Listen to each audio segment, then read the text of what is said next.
So, ito yung tinatawag na Hakso Gambit sa white. So, normal opening lang tayo. Then, kapag yan din ang tinira niya, normal opening din. Sa labas natin yung ating horse. So, dahil natitreten yung kanyang horse, so kapag ang pagdepensa niya ay nilabas niya yung horse niya dyan, so, i-move natin yung pawn natin dito. So, pag na-move natin yung pawn natin dyan, and then kinain niya, so hindi natin muna kakainin yan ng ating horse. Lalabas muna natin yung ating bishop. So, dahil nga nakita niya na hindi natin kinain, so, supportahan niya. So, normal move pa rin to. Okay? So, mga common move pa rin yan. So, pag ganyan ang ginawa niya, dahil nga nasuportahan niya na yan, so, di na natin basta-basta makakain yan. Lugi na tayo dyan, di ba? So, tira natin yung ating pawn dito.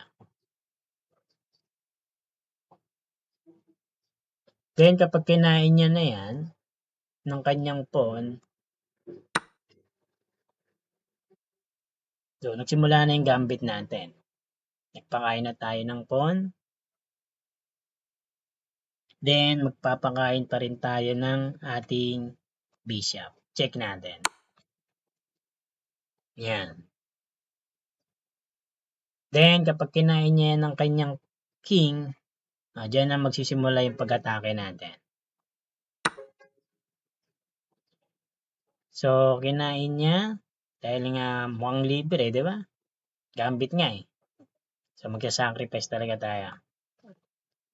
So, dito na tayo mag-check. So, kung nakita nyo, check natin siya, tas nakahang yung kanyang bishop. So, pwede natin kainin yan. Then, kapag bumalik siya doon sa posisyon niya, wag muna natin kainin basta-basta itong bishop na to. Kasi may check pa tayo dito. So, ang purpose natin dyan, para i-open niya to. Depensahin niya, i-move niya rito yung kanyang pawn. So, itong file na to, open na doon sa may niya, rook niya, di ba? So, tira na natin. So, check tayo. And then, kapag, yun nga,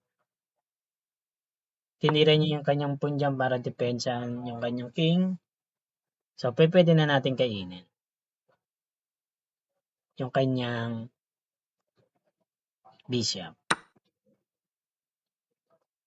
Then, ito naman, di niya pwedeng kainin, di ba? Kasi nga, kakainin natin ng bishop. Oh, naka-open na yung kanyang rook doon.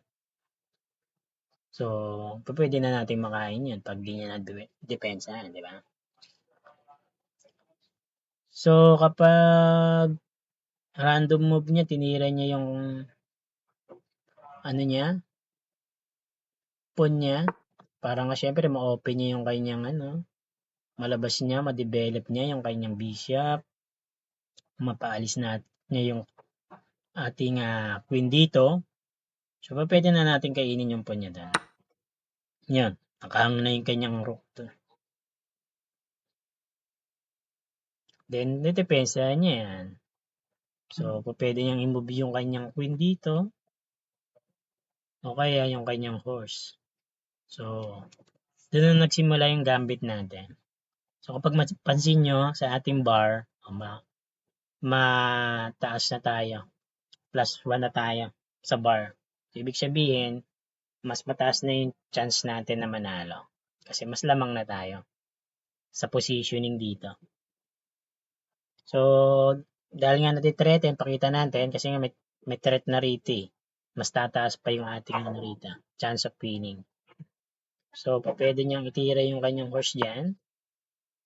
Then, pwede na natin itira yung ating bishop dyan para mapin natin yung horse na yan kasi nga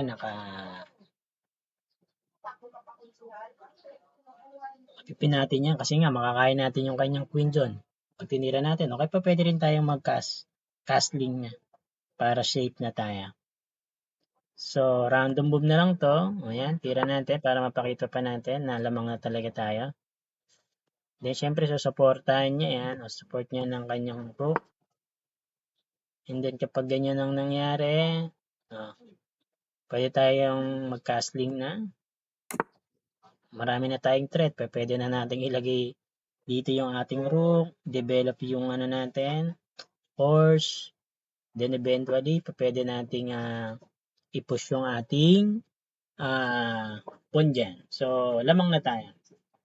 So, kapag gumagat siya sa gambit na yon, yung na-open natin dito yung ating